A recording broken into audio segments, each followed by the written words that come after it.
Hello everyone and welcome to our Module 1 of Chapter 3. So Chapter 3 is on biological psychology. So it's actually one of the longest and kind of most complex chapters in this course. I wouldn't say the material is really harder, it's just that there's a lot of it. So students often struggle to kind of memorize everything. But luckily for you guys, your tests are mostly kind of open book for the most part. So you shouldn't have as many issues with it, but it definitely is one of the heavier chapters in this course.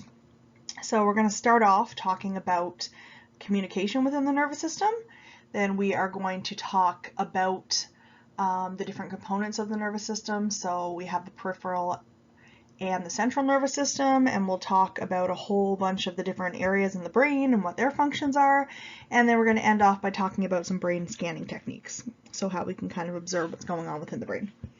So today we'll start with our neuronal communication. I'm hoping it's only 28 slides, so hopefully it won't take us too long to get through. Like I said, there is a lot of content in this chapter, but it is broken into 4 modules, so hopefully I can keep them under 50 minutes apiece. Definitely the last one will probably only be about 10-15 minutes tops.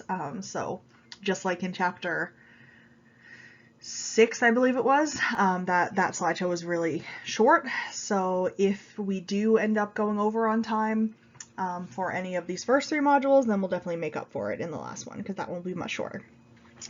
So let's get started. So we're going to talk about genes, evolution, and the environment. So despite all of our varied differences, obviously people vary dramatically. Everyone's individual and unique in their characteristics and behaviors and beliefs and attitudes, but we do see that human beings are alike in many ways. So one of the questions we might ask is, where do all these shared characteristics come from? And then kind of on the opposite side of that, although all humans do share some similar traits, we do differ in many ways. So how can we explain the ways in which we differ? So basically this chapter is going to begin with a discussion of how genetics influence not only our physical traits, but our behavioral and cognitive characteristics as well. So if you've taken biology courses in high school or even in university or college, you definitely would have been familiar with a lot of the terms we're going to talk about, but for those of you who haven't, this is going to be kind of a nice little primer to some of the major concepts we talk about in genetics. So I think I misremembered. I think the first chapter is actually more about genetics. So we're going to talk about the genetic perspectives, then go into the neuronal communication, and then the nervous system and its different components. So we're going to talk a bit about genetics and heritability, and by the end of this module you should be able to understand how we can try to examine a particular trait or a particular behavior and see how it has not only environmental contributions, but also biological contributions as well. So the first step in understanding the genetic contribution for traits is to examine what genes are and how they function. So again, if you've taken bio, this will be kind of a refresher for you, but for those of you that hadn't, we're going to basically define a few of the key terms that we're going to be talking about. So genes themselves are the basic unit of heredity. They are composed of DNA, which I'm sure you've all heard of, and they guide the process of creating the proteins that make up our physical structure and regulate development and our physiological processes. Then we have these little rod-shaped structures known as chromosomes. They are in the cellular nucleus, and they are actually lined with all of the genes an individual inherits. So we have the substance called deoxyribonucleic acid, also known as DNA, which I'm sure you've heard of. And those are molecules that form a double helix shape, and they transfer genetic characteristics. So basically, the DNA is where the genes are located, and then the DNA are lined on the chromosomes themselves. So it's kind of like they all kind of fit into each other. I'll show you a little diagram in a second of what I mean. And so basically the DNA gives the instructions that tell the cell what kinds of proteins to produce. So it's based on the composition of 4 different nucleotides. So this is kind of what I'm talking about here. You'll see that within the cell nucleus we have these chromosomes, and then the chromosomes are made up of DNA, and the genes are basically particular segments within that DNA. So they all kind of nestled inside of each other. So the unique set of genes that compose every chromosome of an individual's genetic code represents the genotype of that individual. So basically your genotype is your genetic makeup. It's what is inherited from your parents. So one's phenotype represents the physical and behavioral manifestations of that genotype. So essentially, the characteristics that we actually can see, so somebody's eye color, or even kind of different behaviors and attitudes, beliefs they might hold, if those are influenced by genetics, then that will be the phenotype of that person. So the phenotype is the observable characteristics, including the physical structures and behaviors that are linked to that specific genotype that each person has. So human body cells all contain 46 chromosomes, and they are arranged in pairs, with the exception of the sperm and the egg cell, which makes sense because if you had a sperm and an egg cell and they both had 46 and they came together, well, then you'd end up with 92. And we know that there's only supposed to be 46 in each cell of the body. So what happens is that when the sperm and egg combine, each of their chromosomes, they have 23 each, they come together and form that 46 different chromosomes that comprise basically each individual's genetic makeup. So they form the 23 pairs found in every other body cell. So in that way, you're inheriting 1/2 of each chromosomal pair from each of your parents. So genes themselves are formed of the 4 basic chemical elements of DNA. So like you saw, that DNA, when it's kind of stretched out, it's all of these different chemical elements, and essentially each segment of them is a different gene. So we have the bases adenine, thymine, cytosine, and guanine, and we usually remember them as ATCG. The sequence in which these bases occur, so the order in which they come, if it's ATTCG or if it's ACTCG, that basically determines what kind of protein is going to be produced. And so basically, these genes that are within the DNA, that are within the chromosomes, is how we transfer all of our genetic makeup from one generation to the next. In some cases, unfortunately, a trisomy might be present, which alters both the genetic makeup and the phenotype of the individual. So trisomy means that instead of having 2 of each chromosome, you have 3 of one of the chromosomes. So for example, if you have a trisomy of your 21st chromosome, then that can result in the condition that we know as Down syndrome. If 2 corresponding genes at a given location on a pair of chromosomes are the same, so if you look in this little list here, a lot of them look like they're kind of paired up, they might be very similar to each other, then we would call them homozygous. But if they differ, so if the one you got from your father is different than the one you got from your mother, then we would refer to them as heterozygous. So genes coding for a particular trait are either dominant or recessive. And again, if anyone's taken any even high school biology, you would have learned about dominant and recessive genes. So that basically means that some of them are more likely to be shown in your phenotype than others. So a dominant gene, or a dominant basically chromosome essentially, it will kind of take over. So even if there's only one of the dominant trait is what will be displayed. But if there's 2 of the recessive, then the recessive trait will be displayed. So basically, if you have homozygous dominant, meaning that each one is both dominant, or you have heterozygous, which means that one dominant and one's recessive, then you're going to have the dominant trait expressed. But if you have homozygous recessive, so you have 2 of the recessive gene, then you would have the recessive trait expressed. And I know this sounds really confusing, just kind of talking about it out loud, but I do have an example to show you. So for example, if we were talking about tasting this compound known as PTC, which is a bitter compound, it actually does depend on genetics. So essentially, if we said that that it was a dominant trait to be a taster of PTC, then that means we would essentially code the dominant trait as the capital T. If we said that the recessive trait was to not be able to taste PTC, then that means that the recessive trait will be symbolized by the small t. So you can see what happens here. If you have a parent, you have 2 parents who are both heterozygous for that trait, so they each have 1 recessive and 1 dominant gene.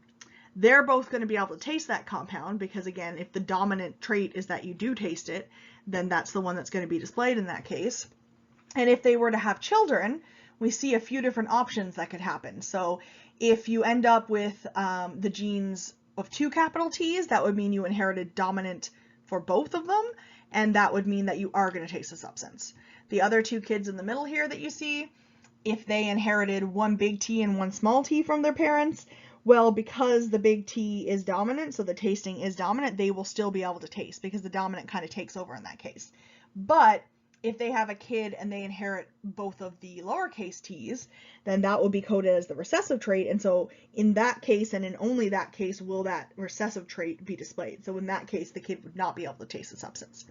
So if you've done, if you study biology at all, you probably did little Punnett squares where you could kind of code for the probabilities of each of these occurring.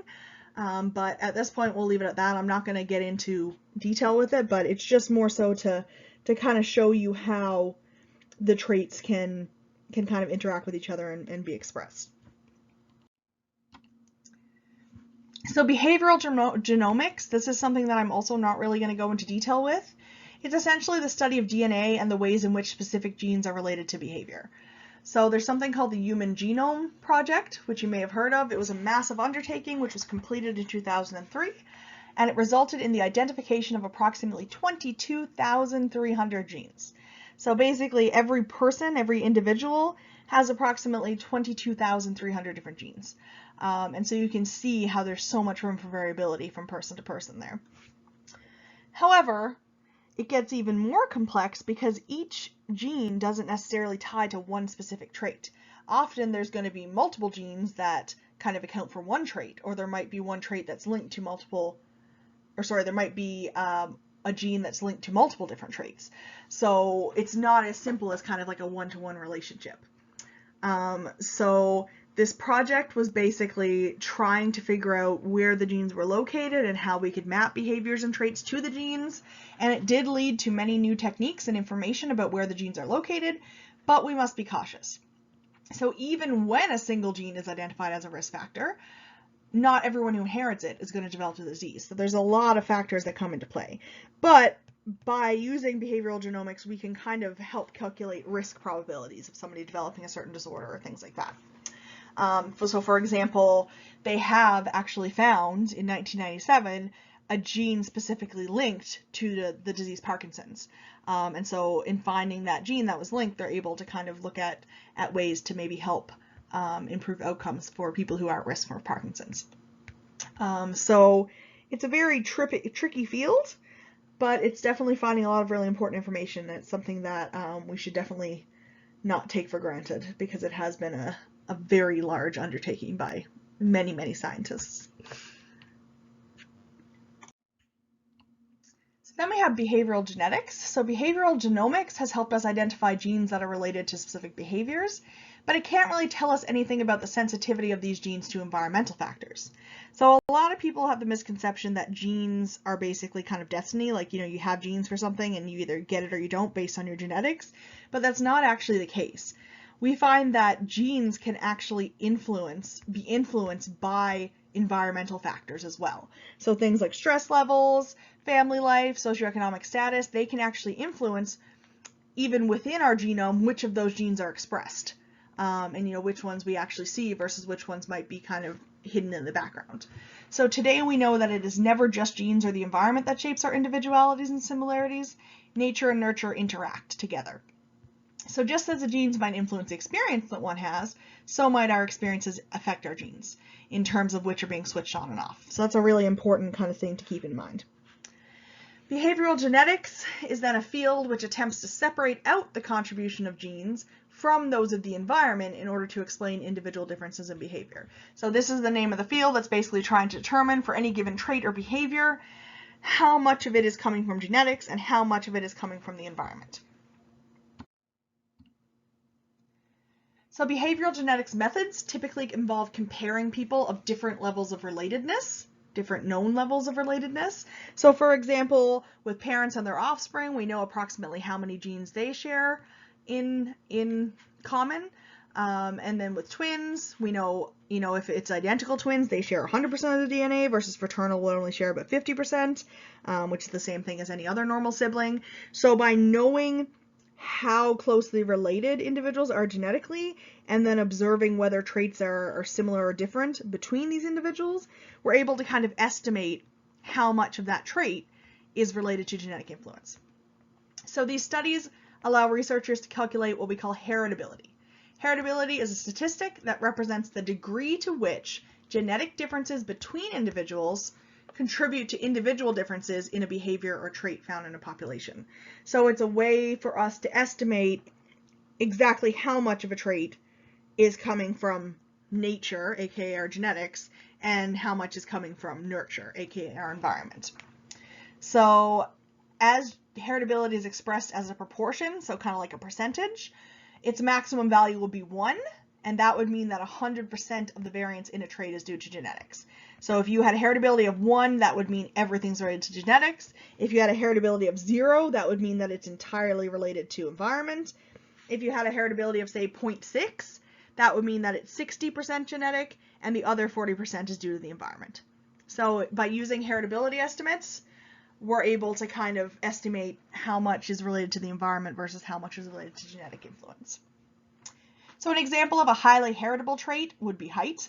Obviously, we know that your height has a lot to do with your genetic factors, whereas a trait such as table manners will be considered to have low heritability, because obviously you're probably not born with built-in table manners. That's something that you're more likely to learn from the people around you when you're, in a table, a dinner table situation. And it's interesting to note that different aspects of the same trait may actually vary in heritability as well. So for example, if you want to take flute playing or playing an instrument, we would see that there is actually a genetic influence in that if you look, for example, in how well people can distinguish between different pitches and things like that, that could be related to genetic influences. So kind of having an ear for music can be related to genetics. Whereas if you have an ear for music and you practice, 5 days a week versus you have an ear for music and you've never practiced in your life, well, that's an environmental factor that's also going to influence your flute playing. So even if it is a highly heritable trait in some ways, like you're inheriting some aspects of that trait, that doesn't necessarily mean that there isn't an environmental influence as well, affecting other aspects of that trait. So here are some important facts to keep in mind with heritability, because unfortunately people tend to have a bit of a difficulty kind of understanding heritability and what it is. I mean, in my plainest words I can give you, it's basically the amount of differences we see within a trait that are due to genetic influences. So we have to keep in mind that heritability estimates can change as we age. So for example, depression. When you are very young, say a toddler, the heritability of depression is about 0.76, meaning that if you were to exhibit depressive symptoms as a toddler, there's about a 76% of that difference in whether, one toddler displays those symptoms than another one does is actually related to genetics. So a very high proportion is related to genetic influences, which kind of makes sense because at that age there aren't that many environmental influences on you, apart from basically your parents. So really, if we see differences at that point in levels of depression, it's probably mostly related to your genetics. Versus when you have, kids who are older, or they're teenagers and adolescents, you're going to see that the heritability estimate for depression actually drops to approximately 0.48. So what that's telling us is that approximately 48% of the differences in whether or not, somebody's depressed are related to genetics, versus 52% in that case will be related to environment. And again, if you think of it logically, it kind of makes sense because teenagers, they have a lot of peer pressure. At that point in their life, their peers are kind of the most important people to them. They want to impress them. They want them to like them. And so you can see how environmental influences would play a much larger role in whether or not an individual was to develop depression at that point in their life. So heritability estimates aren't static. The second important thing to remember is that a heritability estimate applies only to a particular group living in a particular environment. So let's use the same example of heritability of depression. And if I say I'm going to measure heritability of depression in university students in Canada, and then I would like to know about heritability estimates for depression of, older adults in Asia, well, I'm not going to be able to use the same estimate, right? So the estimate, because it is an estimate and because it's calculated by basically looking at a bunch of people from that particular group, it really only applies to the group that you've estimated it in. Just because you've gotten it for one particular group in one particular setting doesn't mean it's going to transfer to another group in another setting. The third is that heritability estimates do not apply to individuals. So if I say that the heritability of depression in a teenager is 0.48, meaning that they've got about a 48% chance, like a 48% variance in depressive symptoms will be related to genetics. That doesn't mean that I can look at any adolescent and say, you know, exactly 48% of your chance to develop depression is due to genetics, right? Just like you couldn't say, you know, okay, I scored your tests and the class average is 76. That doesn't mean that everyone has 76, right? You can't apply that to any particular person. There might be one or two people who are exactly that, but the estimate is an average. Everyone is unique. They have a different combination of genes. And then the fourth is that even traits that are shown to be highly heritable can be modified by the environment. So both biological and psychological traits are influenced by the environment. And for this one, I like to go back to that example of height I gave you a minute ago. So we know that height is fairly heritable. A lot of your height does come from genetic influences. But say if you had two identical twins, which, you know, in that case, they're sharing 100% of their DNA, 100% genetics. And one of them really loved to play sports, and they liked to be super active, and they drank a lot of milk and ate a lot of vegetables. They were really healthy. And then the other twin really loved playing video games, drinking Red Bull, hanging out in the basement, eating junk food. They didn't get much exercise. If you look at their heights, say at age 18, you're probably going to notice a difference. And that would be due to environmental influences. Obviously, it's not due to genetics because their genetics is the same, but you can see how things like that, how things that are in your environment may also impact those traits as well. So even traits that are super highly heritable that we would say, well, it's got to be 100% heritability, they're never really going to be 100% heritable. There's always going to be some room for some environmental influence. So obviously you can probably kind of, you know, understand this, that it wouldn't be possible for us to measure heritability directly. So scientists must infer it by studying people with a known degree of genetic similarity, like I was talking about, so siblings and parents and children and things like that. Within family comparisons, unfortunately, are not very helpful because the thing is, within a family you share genetics, but typically within a family you also share the same environment, right? So therefore, if you have shared genetics and shared environment, how are you going to figure out what's related to the environment and what's related to genetics? So what a lot of researchers will do is compare adopted children and both sets of their parents. So the biological parents as well as the adoptive parents. Because what that does is it shows us if that kid is more closely kind of related to, say, their biological parents on a trait, well, that would kind of tell us that there's a genetic influence there, right? Because if they're not growing up in the home with their biological parents, but they're still similar on a particular trait, it can't be an environmental influence, so it probably has a lot to do with genetics. Whereas on the other hand, if a child is closer to their adoptive parents on a trait, for example, the table manners I talked about earlier, then we would say that that probably has little to do with genetics and more to do with the environment, because they don't actually share any genetics with their adoptive parents, they only share an environment. So in that way, we can kind of try to tease out what might be related to the environment and what might be related to genetics. So the correlations are basically compared between adopted children and both sets of their parents, and the results are then used to estimate heritability. You have to plug it all into a crazy math formula. We're not going to get into that, but essentially that's kind of how it's done. So you see the adopted child in the middle here. They're compared to both the biological parents, and if they're closer to them, then we would say it's more shared genes. And they're compared to the adoptive parents, and if they're closer to them, then we would say it's more shared environment. So now we'll talk a bit about twin studies of heritability. So I already kind of mentioned earlier that another great group to look at when we're talking about heritability would be identical twins, right? Because if they share 100% of their genetics, then anything that you see them highly similar on probably has a fair amount to do with genetic influences. The only problem there is, again, if you're studying identical twins who are living together, well, you're going to run into the problem that they're also sharing an environment and genetics, so how do we know which is which? So typically, if we're studying identical twins on their own, we want to study them when they're growing up in different environments. So say, for example, identical twins that have been put up for adoption. Versus, we could also compare identical twins and how similar they are on a trait to fraternal twins and how similar they would be on the same trait. So you kind of have to, for this, keep in mind what identical versus fraternal twins mean. So an identical twin is a fertilized egg, so a zygote, one sperm and one egg. splits into two parts which develop into separate embryos. So in that way, they share 100% of their DNA. It's the exact same egg cell, exact same sperm cell. It just separates within the uterus, and then two separate babies kind of grow from that same genetic information.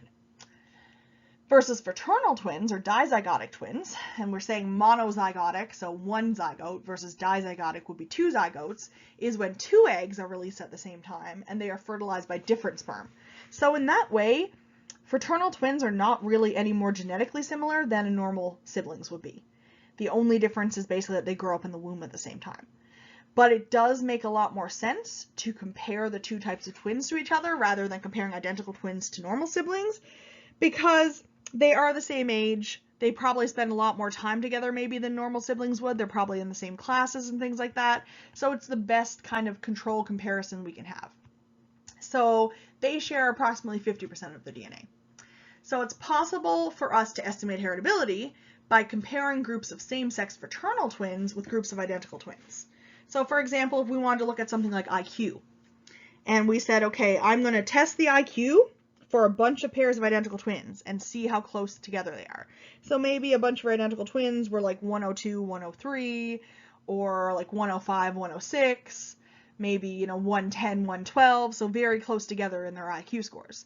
And then you tested a bunch of fraternal twins and they were like 95 to 100, or, 93 to 97. So they were still pretty close in their IQ, but they were a little further apart than the identical. Well, what that would tell us is that probably that trait of IQ performance would be a little bit more genetic rather than environmental, because the twins that share the most genetics were more similar than the twins who share less of their genetics. And as I mentioned earlier, researchers can also study identical twins who are raised apart. So they share all their genes, but they're living in completely different environments. So therefore, any similarities we see are most likely due to genetics rather than to environmental factors. So hopefully that makes sense. Again, I know that this stuff is pretty complex, but if you can kind of understand the basics, that's great. You won't be asked anything crazy about this stuff, but if you are having difficulty understanding it, that's something that we can go through when we do the review for this test, or if you'd really like, I can even do kind of a special little class one time live on Zoom where we can talk about this kind of stuff, because I know it is a little tricky to understand just kind of saying it out loud. So this is just a little illustration that kind of shows you the two types of twins we were talking about, so identical versus fraternal. And now we're going to talk a little bit about that whole debate with nature versus nurture. So it's all genetic is a very common thing that you hear people say, but it's far too oversimplified. Whereas people who think genes don't matter at all, that's kind of equally oversimplified. So it's never one or the other. And that's something you'll hear me say over and over in every chapter we do, because we'll talk about genetic and environmental influences on pretty much every trait. And it's never exclusively one or the other. It's usually a combination of the two. And the interaction between them is proving far more complex than anticipated. So scientists have been revisiting the entire notion of what a gene is and rethinking their ideas about non-coding DNA. So there is a field called epigenetics, which studies the changes in gene expression that occur as a result of experience and that do not alter the genetic code. So that's kind of the key thing there, is that it's not actually the genes changing themselves, it's how the environment might act upon the genes and essentially determine whether they're kind of turned on versus turned off. So which ones are expressed and which ones are not. So the fact that the gene expression can be influenced by the environment is just one example of the social part of the biopsychosocial model that I've been talking about. So now we're going to talk a bit about evolution. I'm sure you've all heard the name Charles Darwin before. So during his voyage on the HMS Beagle in 1831, he was visiting the Galapagos Islands, which is kind of a bunch of little islands, kind of an archipelago. And so basically he noticed that there were many small differences between the members of the same species which lived on the different Galapagos Islands. So some of the individuals had traits that would enhance their ability to survive and reproduce, which in turn ended up creating more offspring that had those traits. So Darwin developed these observations into his theory of natural selection, which is essentially the process by which favorable traits, so traits that are favorable to either survival or reproduction, become increasingly common in a population of interbreeding individuals, while traits that are unfavorable, so things that might cause them to be more likely to be killed or not be able to reproduce, those would become less common. Because of course, if you have a trait that, say, attracts predators, and you're more likely to die before you get a chance to reproduce, well, you're not passing on those genes that you have, so therefore those traits are probably going to become less common within the population. So natural selection states that if, in a particular environment, a certain genetically influenced trait increases an organism's chance of surviving and reproducing, then it will become increasingly common in that population. So in this way, the genes related to this trait are said to have been selected by reproductive success. And kind of on the opposite side of that, if an individual possesses traits that are not as adaptive to the environment in which it lives, then it is considered less reproductively fit and will tend to die before reproducing, which, as I mentioned, would lead to that trait becoming less common. So although at that point genes had not yet been discovered, they essentially lay at the heart of what Darwin was talking about in his theories. So he didn't really know it yet, but when he was saying those traits became more common or became less common based on kind of how well they related to survival, he was talking about genetically influenced traits.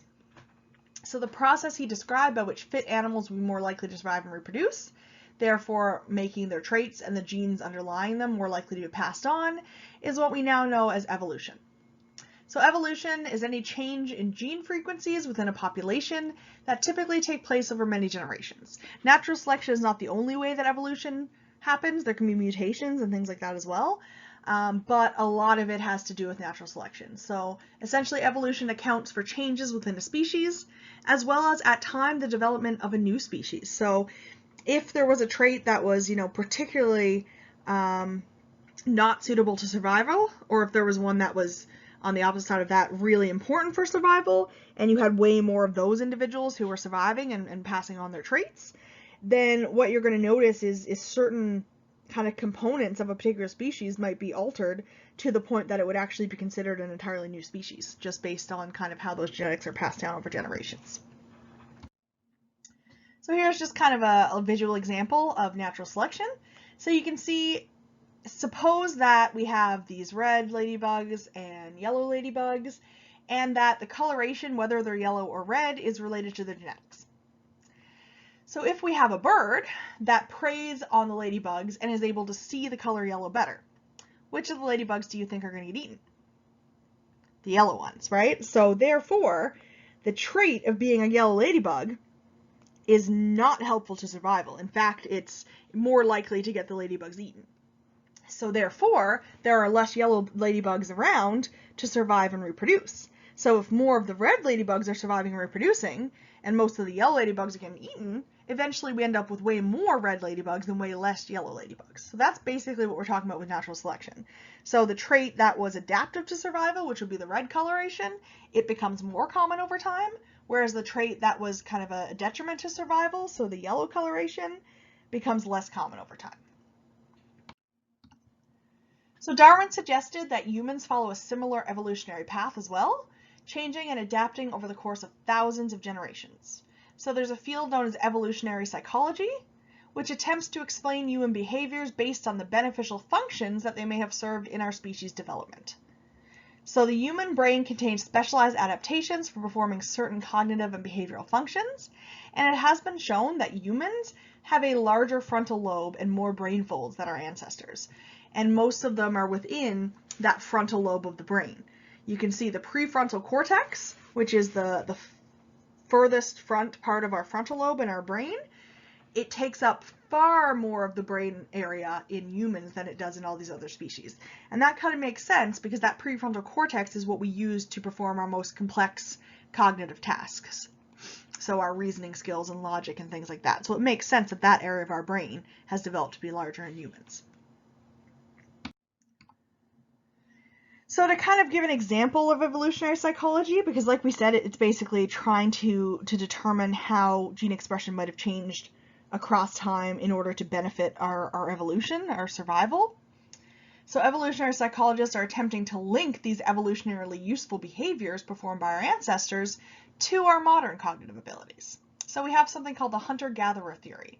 It explicitly links performance on specific tasks to different roles performed by males and females over the course of our evolutionary history. So one of the things that they found is that males seem to need better spatial skills, they have better spatial skills, and this might be linked to the increased testosterone that males have as well. And it kind of makes sense because back in the day, of course, the men were the hunters, so they had to have really good spatial skills in order to be able to have good hand-eye coordination and to be able to kind of track their prey and things like that. So it makes sense that males would show differences in terms of their spatial skill ability. And then women, because they were kind of more known as the gatherers in a lot of our evolutionary history, they need a better memory for location, which again kind of makes sense because if they were gathering, nuts or seeds or any kind of plants, it would make more sense for them to be able to kind of know like where they were and how to like remember where a location is, so they could know what areas might contain the plants that they want or what areas might contain things that were dangerous to them. So it's not a perfect example, but basically it can kind of show you how we can start thinking of things from that evolutionary psychology perspective, where we're seeing if we can explain those gender differences and traits that we see in modern day humans and trace them back to how they gave us an advantage in our evolutionary history. So I'm going to talk very briefly about sexual selection. This isn't in the current textbook, but I find it really interesting. So despite the great deal of support for the survival of the fittest model, which is kind of that natural selection we were just talking about, this process alone cannot account for all the physical and behavioral traits which reflect a gene's success. So the thing that pops in my mind would be, why do male fish often have really brightly colored fins? Or why do male peacocks have super bright tail feathers? Because if you think of it logically, yes, they provide a reproductive advantage because they kind of indicate to a potential mate that particular male might be good to reproduce with. They might have good genes. But on the other hand, they make those particular individuals much more visible to predators. So it's kind of confusing as to why some traits seem to have both kind of a benefit and a risk factor, but they still become more common over time within the population. So Darwin therefore came up with a second theory of evolution, which he called sexual selection, in which members of either the same sex or opposite sexes, through competition, determine which genes survive and reproduce. So we have intersexual selection, which is when a member of one sex chooses a mate of the opposite sex based on a certain desired characteristic. So for example, that female fish who chooses the male fish who has the bigger, the brighter tail fins, that would be an example of intersexual selection. She's choosing him for that particular characteristic that he has. So it could be physical factors, it could be resources, but it's basically when a member of one sex is picking a member of the other sex to mate with. Whereas intrasexual selection is when members of the same sex compete for mates of the opposite sex. So for example, there's a lot of birds who do really intricate mating rituals. So they'll do little dances and stuff to kind of try to compete for females to reproduce with. And so if you have those two birds and they're both trying to do kind of their like dance ritual and attract mates, that would be an example of intrasexual selection because they're competing with each other to attract the attention of that potential mate. So intrasexual selection would be them doing their little dance and like competing against each other, whereas intersexual selection would then occur when the female bird chooses one of those two to mate with, based on that characteristic. So they're a little tricky to keep straight sometimes, but what I usually tell students is I think of something like an intramural sports team. Like if you've ever had intramural sports like at your school or even at your college or university, those are sports in which all the teams are from the same organization, right? So it's basically competitions that occur within, say, a university or a college. So in that way, when I think of intra, I think of it's within the same. So it's two members of the same sex who are competing for mates. Whereas intersexual selection, I think of like an interdisciplinary field, which is in between two different fields, right? So, biological psychology is an interdisciplinary field between biology and psychology. So it's two different ones. Just like in intersexual selection, it's when one sex picks a member of the other sex. So that's just how I keep them straight. But I mean, you'll have access to your notes and stuff anyway, so you shouldn't really have much of a problem with this. So finally, for this module, here are some things to keep in mind about genes. So we talked a lot about genetic influence and how it can be very important, but at times it may not be as important as some people think. But regardless of how important the genes are and how much they can kind of illustrate for us, there are some important things to keep in mind, because genetic testing is already used in medicine, and it could have been at some point be used in psychology as well to determine, who gets access to certain services, or who's at risk for certain diseases. There's a lot of potential there. And so some things that we have to keep in mind. The first is that genes are not destiny. So just because you have a genetic marker for a particular illness, that doesn't necessarily mean you're going to develop that illness. You might have a higher risk, but that doesn't necessarily, as we mentioned with heritability, it can't be applied directly to the individual. And most traits are influenced by many different genes, not just one gene. The second is that knowing about your genetic disposition can create a self-fulfilling prophecy.